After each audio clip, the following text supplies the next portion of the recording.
بسم اللہ الرحمن الرحیم الحمد للہ وحدہ والصلاة والسلام علی من لا نبی بعدہ۔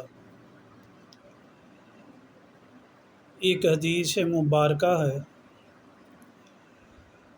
اور یہ انس بن مالک رضی اللہ تعالیٰ عنہ سے منقول ہے۔ عن انس بن مالک رضی اللہ تعالیٰ عنہ عن النبی صلی اللہ علیہ وسلم قال من قال الحمد للہ رب السماوات والارض رب العالمین ولہ الکبریاء فی السماوات والارض وہو العزیز الحکیم۔ للہ الحمد رب السماوات والارض رب العالمین ولہ العظمۃ فی السماوات والارض وہو العزیز الحکیم۔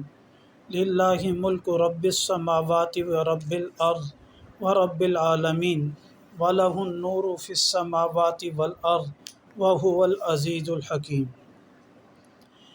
یہ مشہور ایک دعا ہے اور جو روایت مبارکہ نقل کی جاتی ہے اس میں وہ صحابی راوی جو ہیں انس بن مالک رضی اللہ تعالیٰ عنہ ہیں۔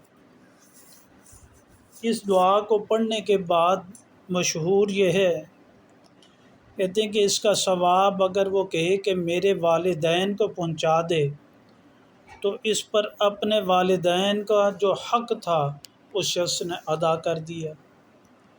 اور مختلف جگہ پر یہ دعا پرنٹ کر مساجد میں بھی لگائی جاتی ہے۔ علامہ عینی رحمہ اللہ کے حوالے سے کہ انہوں نے اپنی کتاب میں نقل کیا۔ علامہ عینی رحمہ اللہ کی کتاب جو ہے عمدۃ القاری، اس میں ایک حوالہ تھا کہ باب الوضوء من غیر حدث، اس میں کہ وہاں پر لکھی ہوگی یہ روایت مبارکہ۔ کافی تلاش کے باوجود بندہ محمد ساجد لاہوری، مفتی محمد ساجد لاہوری دارالافتاء میں تحقیق کرتا رہا تو حوالہ نہیں اس کا ملا۔ پھر اس کے بارے میں اور تحقیق کی تو علامہ سیوطی رحمہ اللہ نے اس روایت مبارکہ کو موضوعات میں سے شمار کیا، اور اس کے علاوہ اس روایت مبارکہ پر حافظ ذہبی رحمہ اللہ میزان الاعتدال میں اس کے راویوں پر اعتراض کرتے ہیں۔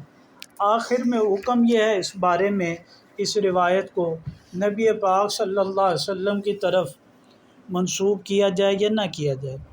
امام سیوطی رحمہ اللہ نے اسے جب موضوع قرار دیا تو اس کے بعد دیگر ائمہ رجال بھی یہ کہتے ہیں، وہ فرماتے ہیں کہ اس میں ایک راوی بشر بن حسین شدید مجروح ہے، لہذا اس کا حکم یہ ہے کہ اسے دعا کو نبی پاک صلی اللہ علیہ وسلم کی طرف منسوب کرنا درست نہیں ہے۔